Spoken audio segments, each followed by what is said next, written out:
L'insécurité, Madame, Messieurs, est grandissante, mais aussi de plus en plus permanente à l'est de la République démocratique du Congo en général.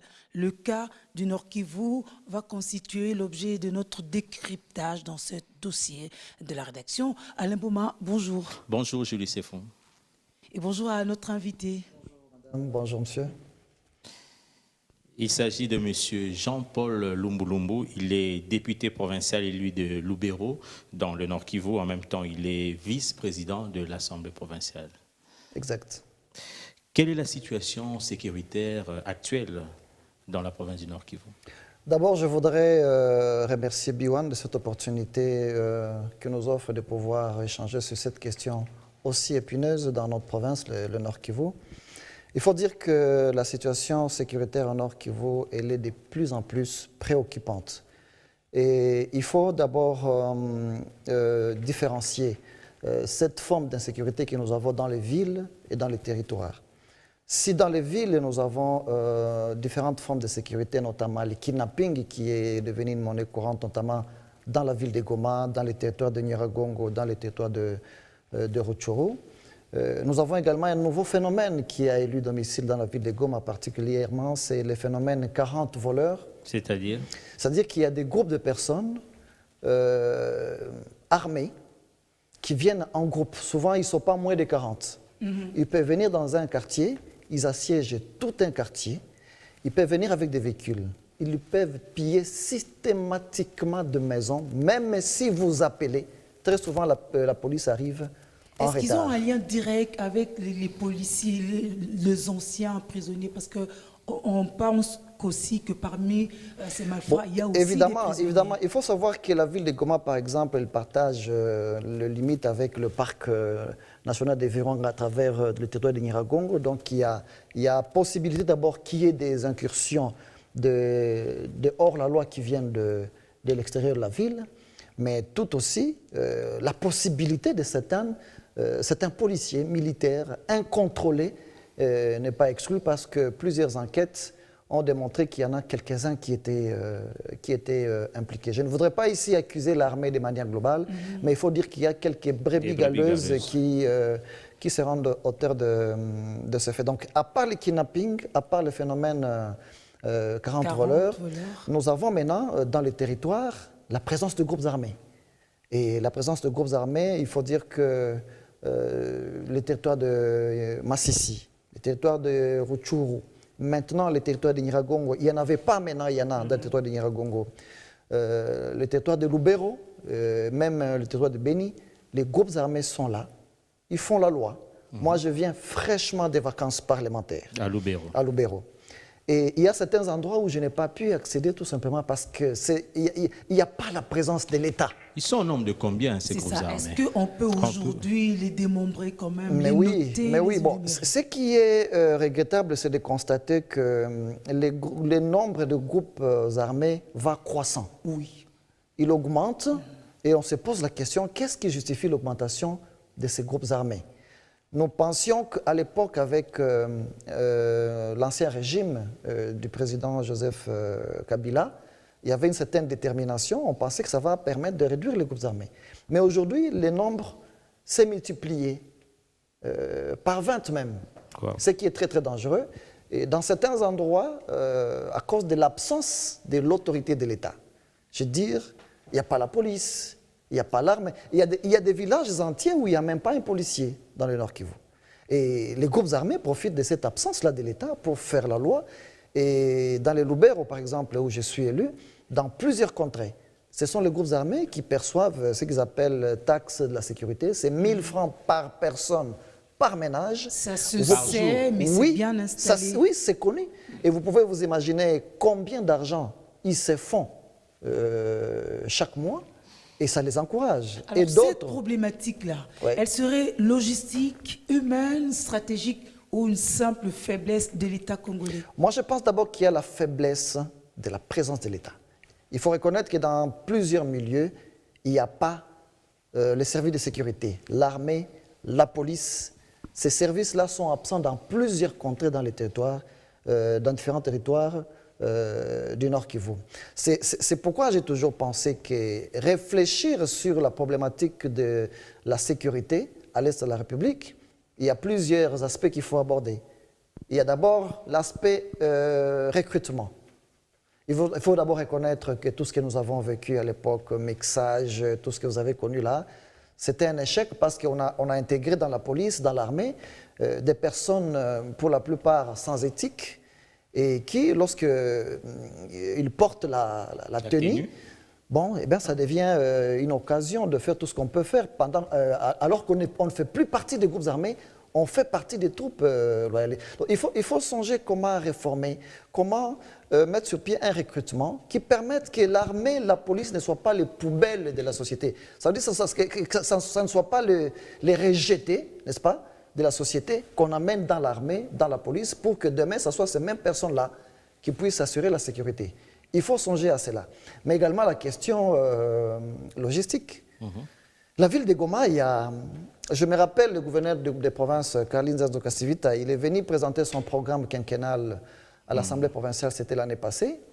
Je pris parole parce que la question sécuritaire m'occupe au premier point. Parce qu'on doit signaler Vous êtes un lanceur d'alerte. C'est le territoire dans lequel il se trouve beaucoup de groupes armés. Tout à fait. Alors, j'ai fait voir au gouverneur de province que le développement de la province du Nord Kivu devrait partir d'abord de la priorisation de la question sécuritaire.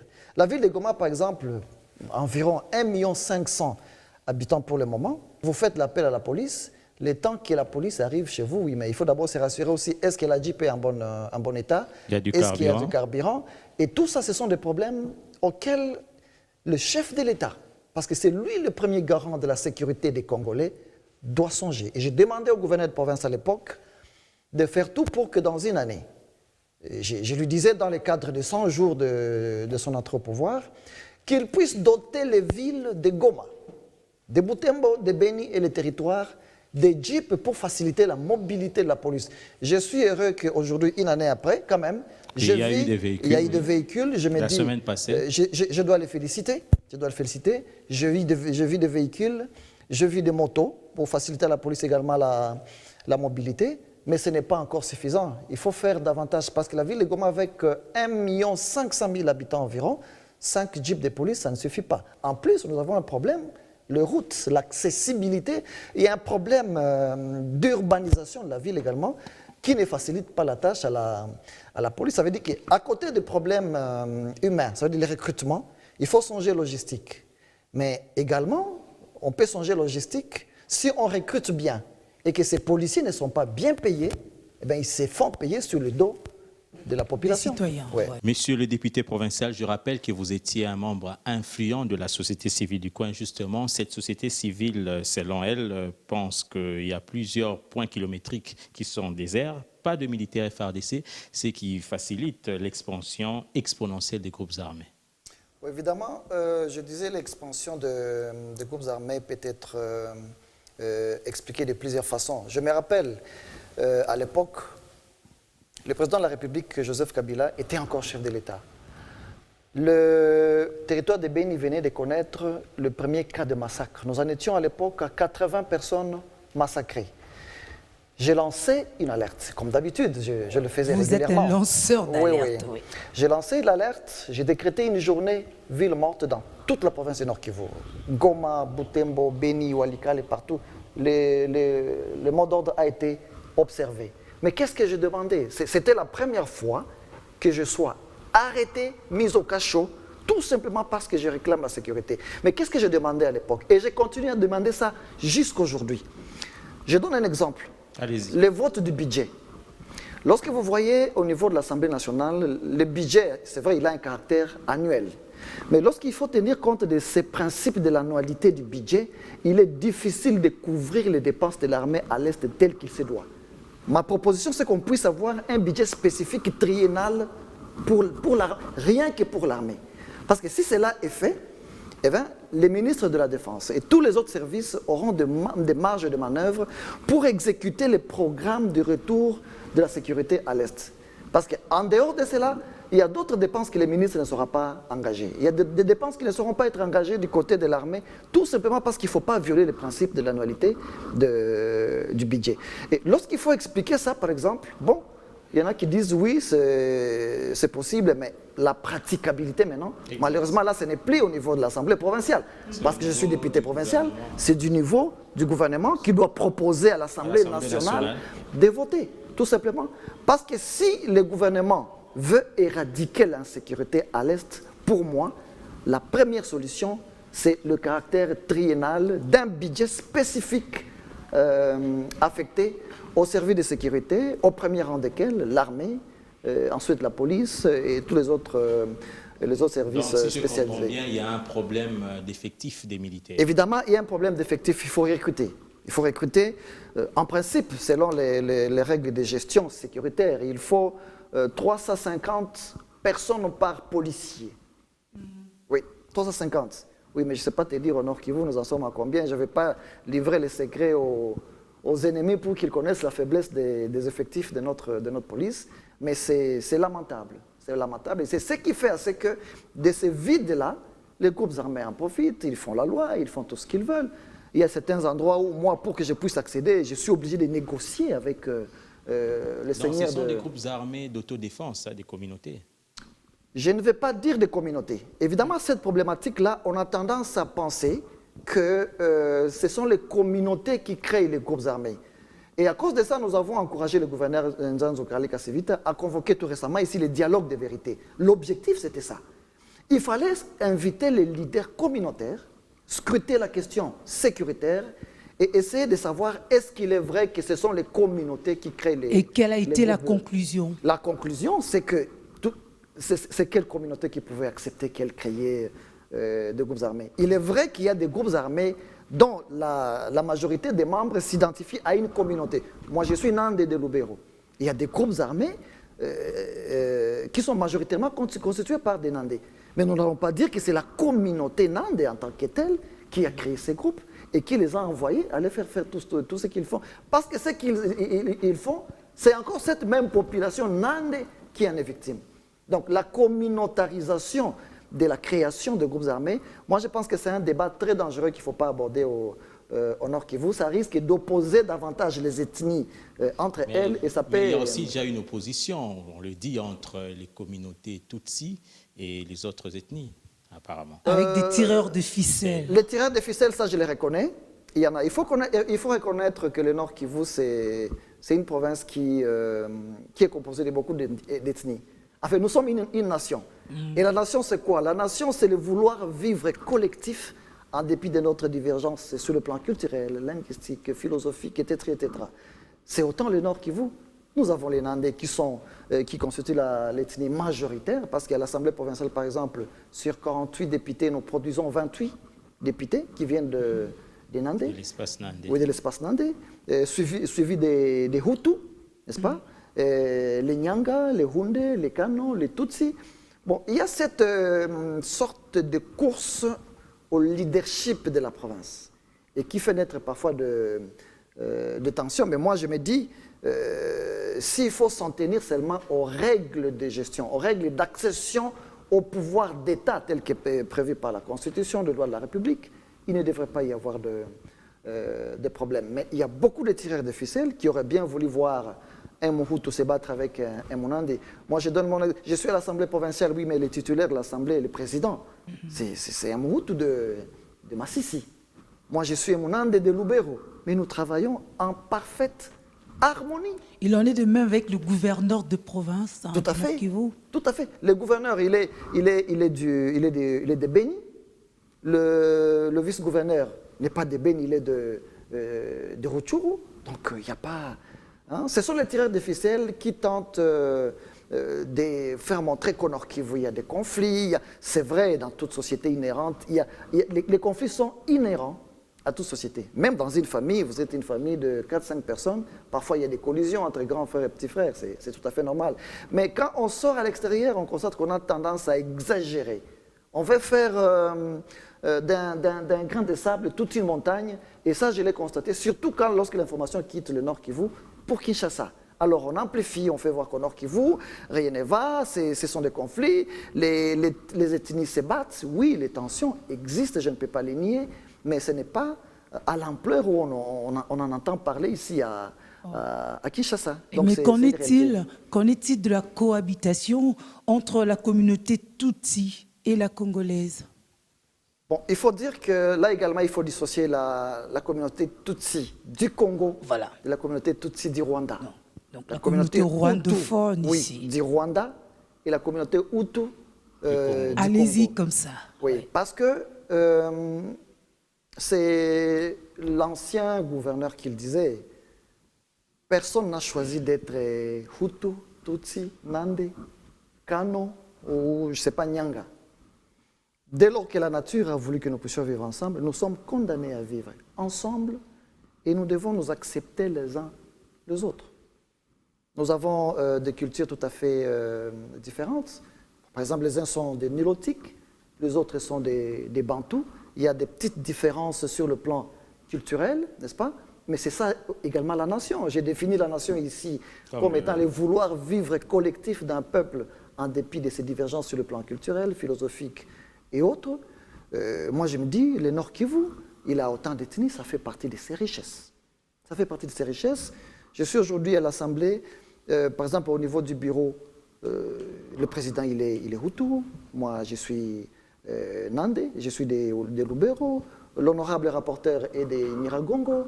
L'honorable Kester est des Béni. C'est ça la richesse de la province du Nord Kivu. Qu'est-ce qu'il y a exactement entre la communauté Tutsi congolaise et les autres ethnies? Bon, il faut dire d'abord que lorsqu'on est d'une communauté minoritaire, on a toujours tendance à hausser la voix pour se faire entendre. Mais moi, je me dis que certaines revendications ne sont pas fondées. Je vous donne un exemple. Allez-y. L'Assemblée provinciale, aujourd'hui, elle est composée de 48 députés provinciaux. Vous savez que ceux qui élisent les sénateurs, ce sont les députés provinciaux. Oui, mais comment est-ce que la communauté Tutsi, qui n'a même pas un député à l'Assemblée provinciale, a réussi à avoir un sénateur Tutsi? Ben, c'est à vous de poser la question. Non, c'est pour vous dire que ceux qui disent qu'il y a le tribalisme au Nord Kivu, ils exagèrent. À l'époque, c'est Kondevila Kikanda qui est Du Congo central. du Congo central, qui a été élu souverainement par le peuple. Donc, cet aspect-là, on essaie d'exagérer ça, et moi, je pense qu'il faut relativiser. Le cas du sénateur Pierrot Kabanda, c'est un cas illustratif. Il est Tutsi. Il est d'une communauté minoritaire, mais il est élu sénateur. Alors, venons-en à l'Assemblée provinciale, justement. Quand vous étiez dans la société civile, vous étiez lanceur d'alerte. Maintenant, qu'est-ce qui a changé entre vos deux postures? Mais que fait concrètement aujourd'hui l'organe délibérant pour arrêter cette situation? Il faut dissocier les pouvoirs d'État des pouvoirs de la société civile. Tout à fait. La société civile, c'est une structure de mobilisation. OK? L'Assemblée provinciale, c'est un organe de décision. Voilà. Donc vous êtes passé de la mobilisation aux décisions. De la mobilisation aux décideurs. Là, je suis décideur. Donc, quelque part, les langages, n'est-ce pas? Il ne peut pas être le même. Là, nous avons un langage de responsabilité. Je vous donne un exemple. Quand j'étais dans la société civile, à l'époque, je me rappelle que j'ai organisé une marche sur cette question de l'abolition de la peine de mort, mais je suis allé dans la rue pour me faire entendre. Je me rappelle que c'était en 2010, j'ai demandé à ce que l'Assemblée nationale à l'époque prenne une position sur cette question-là. Dieu merci pour moi, parce que la position que je voulais, c'est celle que l'Assemblée nationale avait prise à l'époque. Oui, mais là, pour revendiquer, je ne descends plus dans la rue, parce que je suis parmi les décideurs. Et il vous devient difficile de mettre des avis. Oui, mes revendications doivent désormais passer par les circuits institutionnels. Je ne suis plus extra-parlementaire, extra-institutionnel. Je suis dedans où les choses se décident. Est-ce que par conséquent, ça freine un peu votre élan? C'est-à-dire qu'il y a des questions en principe qui pourraient passer, mais vous sentez que ça ne le peut pas? Non, en principe, lorsqu'il faut observer les autres législatures, la position qui est la mienne aujourd'hui en tant que vice-président de l'Assemblée, je devrais être freiné dans beaucoup de questions parce que je suis au perchoir, je suis en train de diriger l'Assemblée, n'est-ce pas? Donc je n'ai plus le temps de m'exprimer. Mais ne vous en faites pas. J'ai toujours dit, vice-président de l'Assemblée, oui, mais député d'abord. Ça fait à ce que de temps à autre, je quitte les perchoirs, je quitte les sièges de vice-président, je redescends dans la masse des députés, je demande la parole, je demande une motion et je parle comme député. Donc, vice-président, mais je n'ai pas cessé d'être ce défenseur acharné de la population qui était dans la société civile. Mais qui aujourd'hui cette société civile a dénombré 813 morts entre le octobre, oui, justement, 2019 et le 5 septembre seulement 2020. C'est le même chiffre que vous avez? C'est un chiffre connu, mais les chiffres noirs, s'il faut scruter, les chiffres noirs... justement, qu'on ne veut pas mettre sur la table. Mais évidemment, ce n'est pas facile d'avoir l'exactitude de cas de décès. Ça, ce ne sont que les décès qui sont connus, qu'on peut facilement identifier, mais c'est plus que ça. C'est plus que ça. Et l'organe délibérant fait quoi? C'est quoi exactement? Mais évidemment, il faut se poser d'abord la question de savoir quel est le rôle de l'organe délibérant. Oui, l'Assemblée provinciale, nous avons 3 missions classiques et 3 missions spécifiques. Première mission classique, représenter le peuple. Deuxième mission classique, légiférer. Troisième mission classique, contrôler les gouvernements. Le peuple qui est représenté est meurtri. Il est représenté et meurtri. Je n'étais pas encore arrivé à la fin. Voilà. À côté des missions classiques, nous avons 3 missions spécifiques. Nous élisons le gouverneur, nous élisons le sénateur, nous cooptons les chefs coutumiers. Ce sont nos missions. Il faut encore se dire que la Constitution a réparti les compétences de chaque niveau. Il y a des matières, par exemple, qui ne sont pas de la compétence. Je prends le cas de la sécurité. La sécurité, vous lisez l'article 202 de la Constitution, c'est de la compétence exclusive du pouvoir central. Donc, il y a des questions sur la sécurité, par exemple, que vous ne pouvez pas poser à un député provincial. Nous, en tant que députés provinciaux, nous n'avons pas un pouvoir d'action directe dans les questions sécuritaires. Nous avons un simple pouvoir de plaidoyer. Et pour arriver à faire ces plaidoyers-là, parfois il faut tirer sur le gouverneur. Parce qu'en vertu de l'article 63, 64 de la loi sur la libre administration des provinces, les gouverneurs de province représentent le gouvernement central en province. Donc pour des questions qui touchent la sécurité, parfois nous sommes obligés de passer directement par le gouverneur. C'est le cas par exemple lorsque j'ai pris parole, lorsqu'il présentait son programme d'action. J'ai dit, monsieur le gouverneur, oui, vous avez présenté votre programme d'action. La sécurité, c'est la priorité des priorités pour le Nord Kivu, mais je n'ai pas été satisfait du côté de vos prévisions sur le plan sécuritaire. Je sais que ça dépend du pouvoir central, mais parce que vous êtes les représentants du pouvoir central ici en province, mais dotez la ville de Goma de jeeps, et je suis content aujourd'hui que les jeeps soient là. Et raison pour laquelle vous êtes, vous, député provincial, impuissant face à la montée des kidnappings? Il faut reconnaître que les kidnappings, d'abord, c'est quoi? Les kidnappings, c'est... Bon, kidnapping, c'est un mot anglais, mais dans notre jargon juridique, on parle de l'enlèvement. C'est une infraction. C'est une infraction. Oui, mais quel est le rôle du député dans ces cas-là? Nous ne pouvons qu'intervenir pour demander à ceux qui ont les manettes de la sécurité. Nous n'avons pas les manettes de la sécurité. C'est l'exécutif qui dispose de l'armée, qui dispose de la police, qui dispose de services spécialisés qui doivent assurer la sécurité. Et nous sommes là pour faire pression sur ceux qui ont les manettes afin qu'ils fassent leur et que pensez-vous faire? Et lorsqu'ils ne les font pas, ne soyez pas étonnés qu'on dise, bon, tel ministre il doit être déchu, tel gouverneur il doit être déchu. Alors dans ce même contexte, vous pensez aussi à des actions avec impact visible, comme le disent nos politiciens, par rapport au saccage des écoles? Le saccage des écoles, oui, il faut reconnaître que les écoles, l'enseignement primaire, secondaire a été décentralisé. Ça relève de notre compétence. Et le pays a signé la déclaration universelle portant la protection des écoles en zone de conflit. Évidemment. Dans les vôtres. Là encore, vous me ramenez au niveau national, parce que c'est le vous gouvernement n'appliquez que central. difficilement, Oui. parce que... En fait, la Constitution, elle a réparti les matières. L'Assemblée provinciale, vous lisez les articles 204 de la Constitution, là vous allez retrouver les matières qui relèvent de la compétence exclusive des provinces. Vous allez à l'article 203, vous allez trouver les matières qui sont la compétence concurrente entre les pouvoirs centraux et les provinces. C'est pourquoi, par exemple, dans les matières qui relèvent de la compétence concurrente entre les pouvoirs centraux et les provinces, moi, par exemple, en tant que député, je constate qu'il y a des domaines qui nécessitent une réglementation, que le gouvernement n'a rien fait jusque-là, mais j'en profite. Je vous donne un cas. Depuis le début de la législature, j'ai déposé à l'Assemblée provinciale 2 propositions dédiées. La première, elle porte sur la protection spéciale de la femme enceinte et du nouveau-né. Et la deuxième, elle porte sur l'institution d'une bourse d'études, de perfectionnement et de recherches scientifiques et technologiques au Nord Kivu. Mais lorsque vous lisez bien, il s'agit des matières que j'ai puisées où? Dans l'article 203. Il s'agit des matières concurrentes. Ça veut dire que lorsque je constate que là, Kinshasa semble n'avoir rien fait, j'en profite. Donc la Constitution a réparti les matières entre le pouvoir central, le pouvoir provincial et le pouvoir local, de telle sorte que parfois nous sommes évalués à tort sur des matières qui ne relèvent pas de notre compétence. Les écoles, oui, l'école primaire, secondaire, ça a été décentralisé, n'est-ce pas?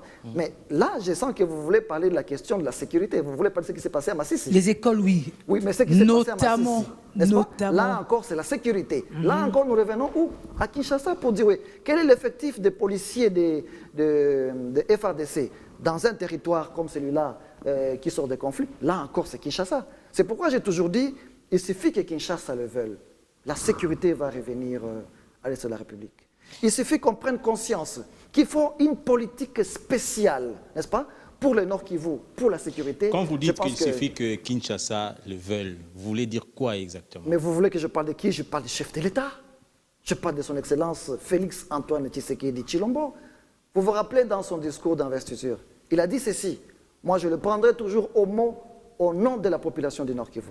Je me sentirai effectivement président de la République que lorsque la sécurité et la paix seront au rendez-vous au Nord Kivu. Et mais moi, il a même promis l'installation de la base de l'état-major chez vous. Et non, moi, en tant qu'élu, je me ça? dis, à l'Est de la République, le président de la République n'est pas encore là, parce que nous n'avons pas encore vécu les promesses qui ont été faites. Donc, c'est de lui d'abord qu'il s'agit, parce que constitutionnellement, il est le premier garant de la sécurité et de la paix des Congolais. Mais à côté de lui, il y a le gouvernement qui a ses services.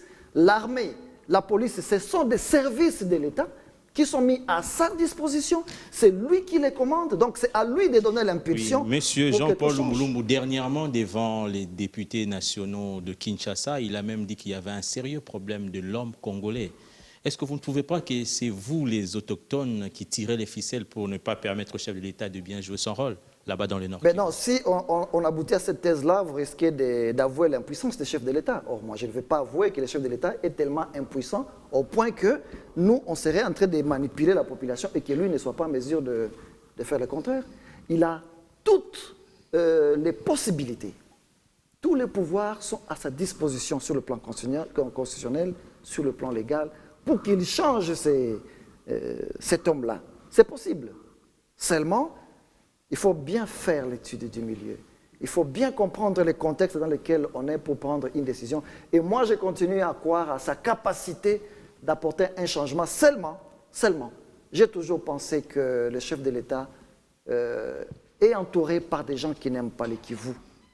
Ah bon, oui. Parce que s'il était entouré par des gens qui aiment les Kivu, je vous donne un autre exemple. Moi, j'y vais par des cas pratiques. Dans son discours, je le tiendrai toujours au mot. Dans son discours, il a fait ce qu'on appelle l'appel à la démobilisation volontaire des groupes armés. Nous, en tant que leaders locaux, qu'est-ce que nous avons fait? Nous avons relayé le message du chef de l'État. Nous avons appelé les combattants qui sont dans les groupes armés à pouvoir quitter la brousse. Évidemment, il y a une volonté prononcée, une volonté manifeste des combattants à quitter. Ils sont nombreux qui commençaient à être cantonnés ça et là. Mais malheureusement, lorsqu'ils quittent la brousse, il faut un programme de démobilisation, désarmement, réinsertion. Le Nord Kivu, le Sud Kivu, nous avons pris conscience de l'importance de cette promesse du chef de l'État.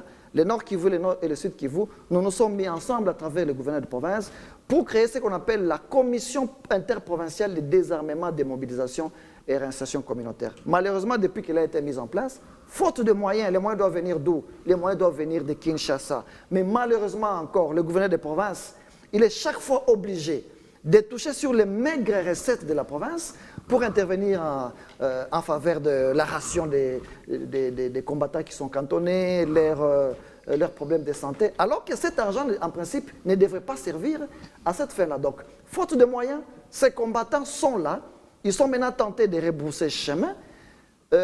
qui doit financer cette commission? C'est le gouvernement de la République. Mais les fonds ne viennent pas. Et lorsque les fonds viennent, parce que nous avons des informations sûres qu'il y a des bailleurs de fonds qui voudraient éjecter des millions dans cette opération, eh bien, là alors, on voit les griffes de gros Bwana ici à Kinshasa, qui sont ici à Kinshasa.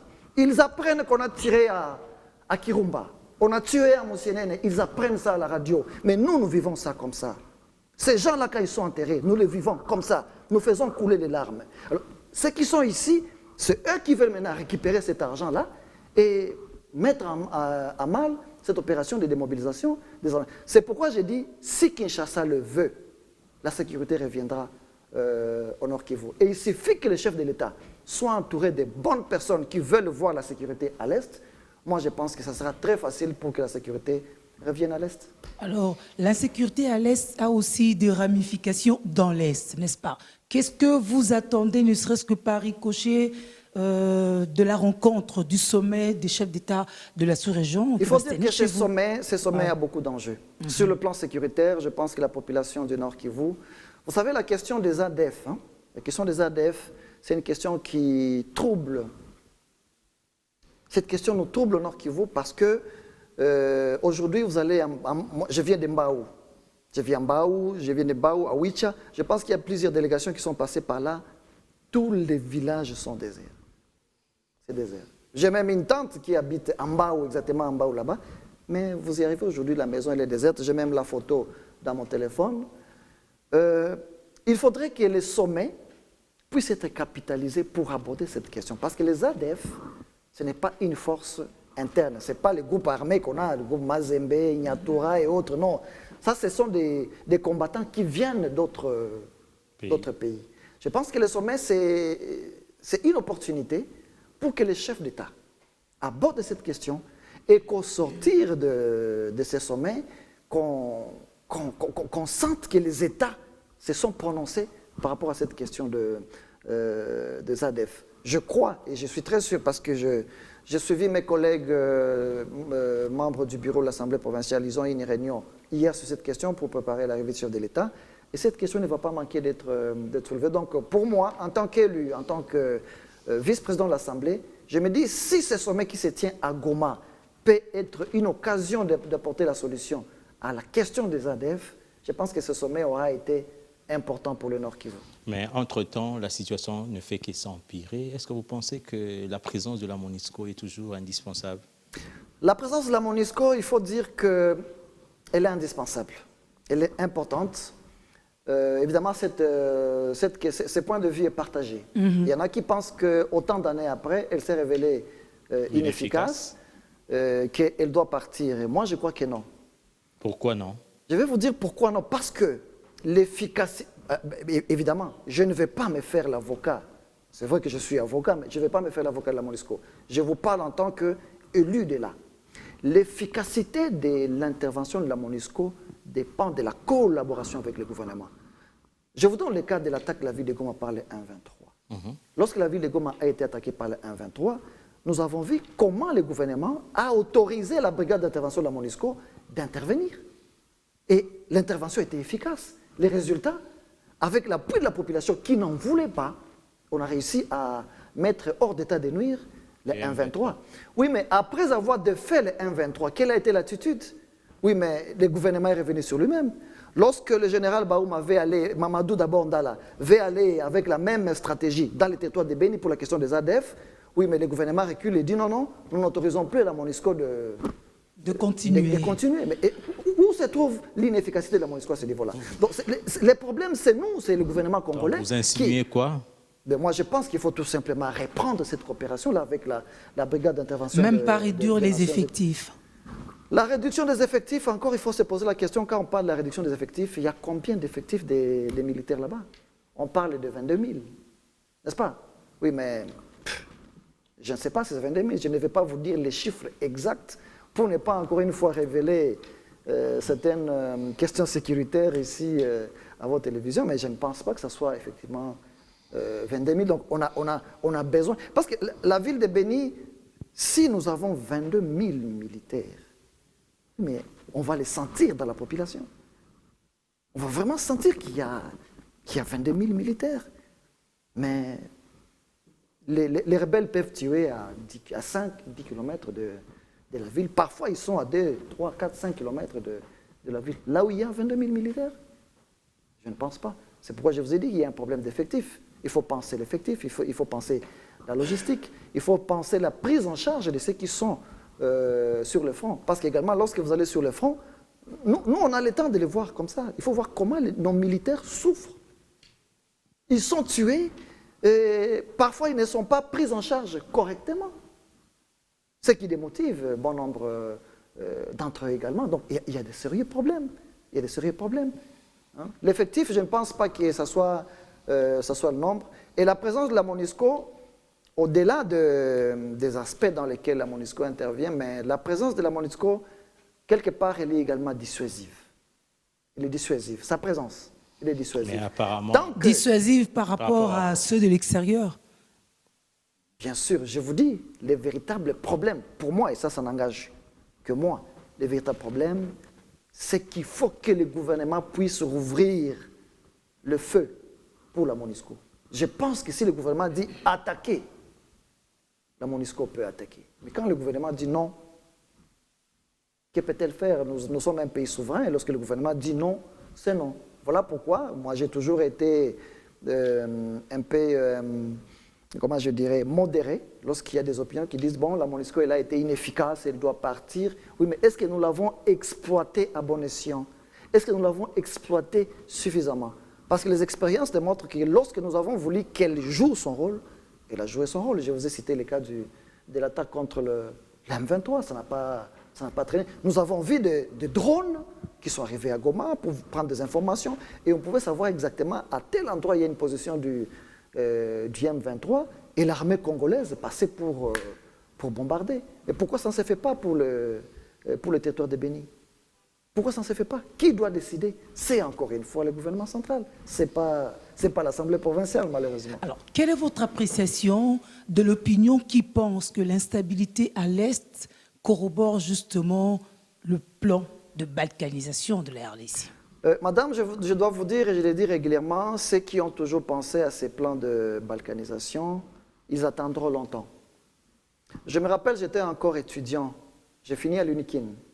J'étais étudiant, j'étais en 3e graduat. La ville de Bukavu, elle est prise par... comment il s'appelait encore ces rebelles-là?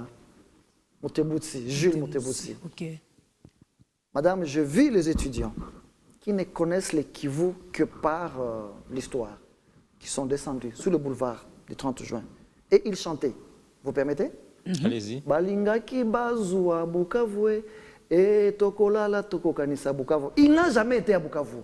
Mais il partage ça parce que c'est son pays. C'est cet élan de solidarité-là qui fait la force de la nation congolaise.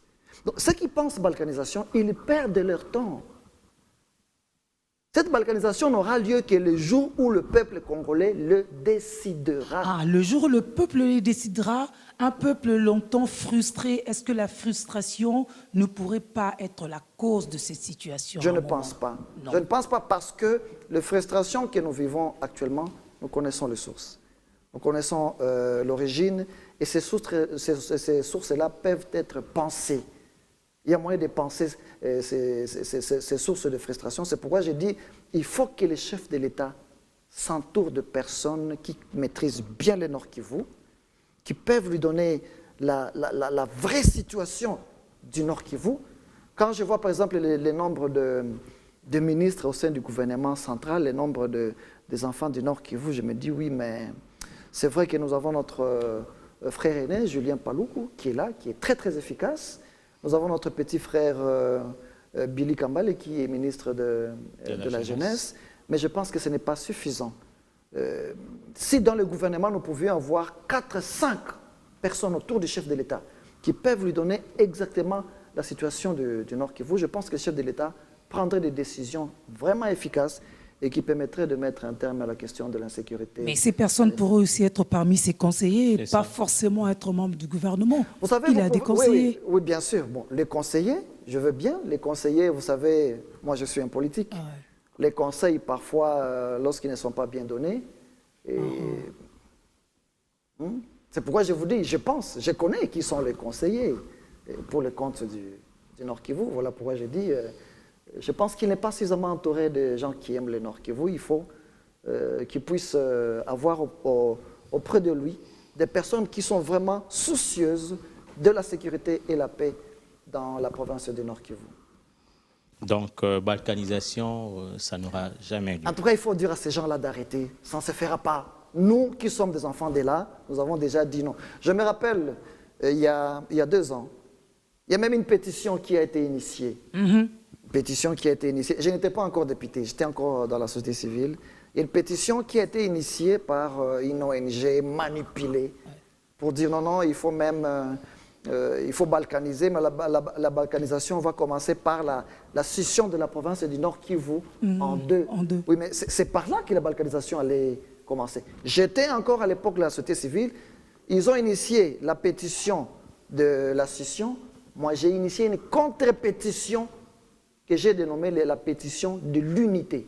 Ils ont eu 100 000 signatures, j'ai eu plus de 100 000 signatures et nous avons étouffé cette histoire-là.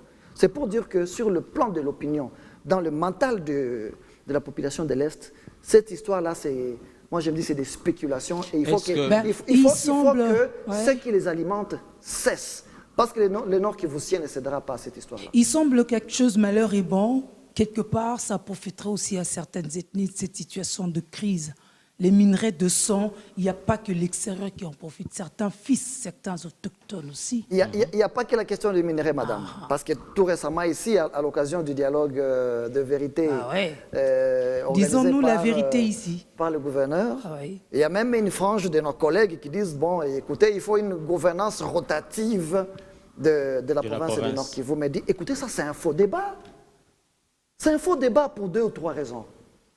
La première raison, c'est que les modes d'accession au pouvoir d'État sont déjà déterminés par la Constitution, par les lois de la République. Pour le Nord Kivu, par exemple, lorsqu'on a présenté...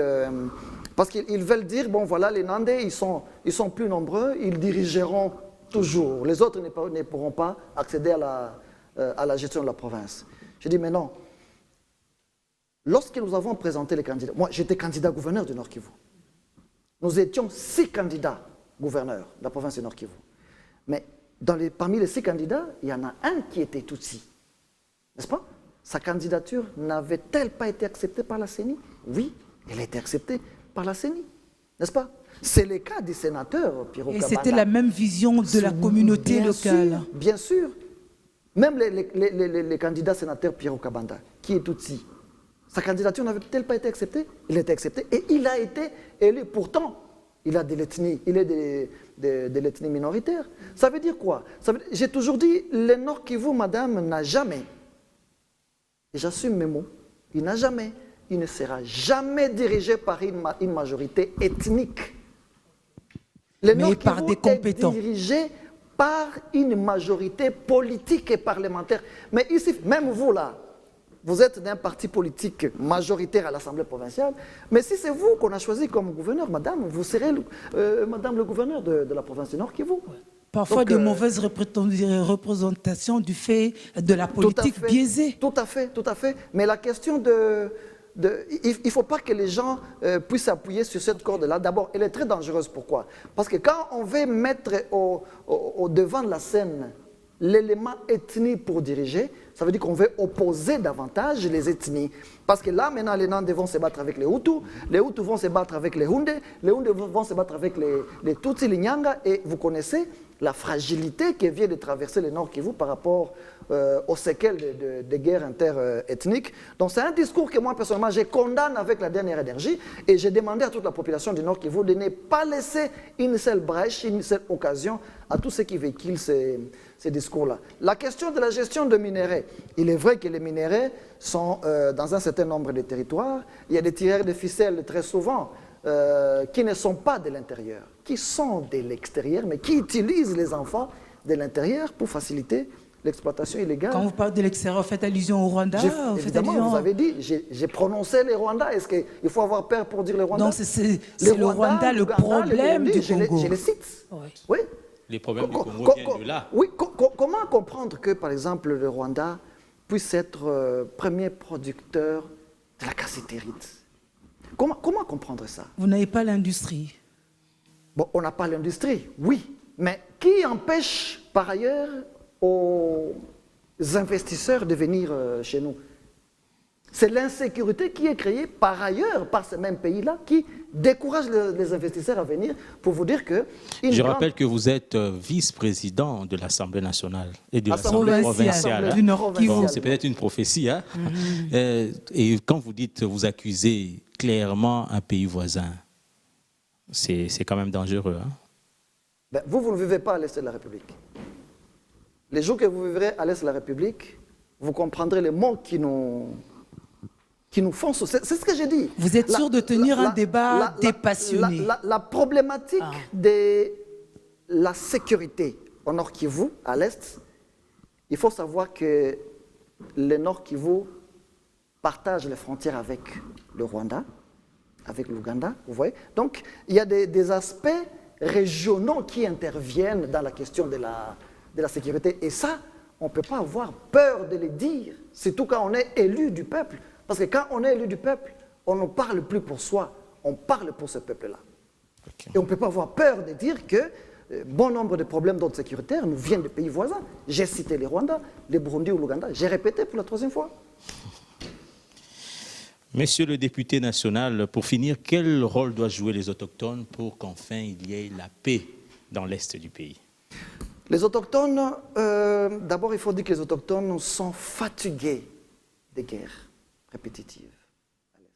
Des guerres qui nous sont imposées, une insécurité qui est entretenue par certains tireurs de ficelle, et les autochtones s'emploient, se sont employés, continuent à s'employer dans une sorte de mobilisation, n'est-ce pas, au niveau communautaire, pour faire voir que, avec l'implication de groupes armés, par exemple, c'est possible d'amener le développement chez nous. Je vous donne un autre exemple. Pour finir, le dernier. Oui, je vous ai dit qu'on n'aura pas suffisamment de temps pour aborder les questions du Nord Kivu. Il y a beaucoup à dire. Vous n'avez abordé que l'aspect sécuritaire, vous n'avez pas abordé les questions liées au développement. Parce que pour nous, c'était important de partir de la sécurité. Tout à fait. Je vous parle du territoire de Lubero. Le territoire de Lubero devra abriter, si le gouvernement le décide, et je voudrais encourager les chefs de l'État dans ce sens-là, ce qu'on appelle les zones économiques spéciales. Ce sera des zones qui sont créées, mais exemptes d'un certain nombre de taxes. Oui, mais ça devrait encourager les investisseurs à venir installer des usines. Oui, mais comment viendront-ils tant que les groupes armés sont là? Mais entre-temps, que faut-il faire pour extirper les groupes armés des forêts? Mais il y a déjà une structure, il suffit que les chefs de l'État disent, bon, la commission de désarmement et de mobilisation telle qu'elle a été mise en place par le gouverneur du Nord Kivu et du Sud Kivu, j'ordonne au gouvernement d'y éjecter par exemple 2, 3, 4 millions pour que cette commission soit effective et qu'on puisse... Oui, mais les combattants vont quitter la brousse, la zone sera pacifiée et le développement sera au rendez-vous. C'est pourquoi j'ai dit, et je répète, il suffit que Kinshasa le veuille, le Nord Kivu sera pacifié. Voilà, on a brossé la situation sécuritaire. Vous pouvez être quinois, tout comme nous aussi. On peut être gomatracien un jour pour continuer avec cette fois-là peut-être des questions de développement et autres. Merci beaucoup. C'est moi qui vous remercie. Merci Alain Bouma. Merci Julie Sefo. Merci à vous, madame, messieurs, et à très bientôt sur Biwan.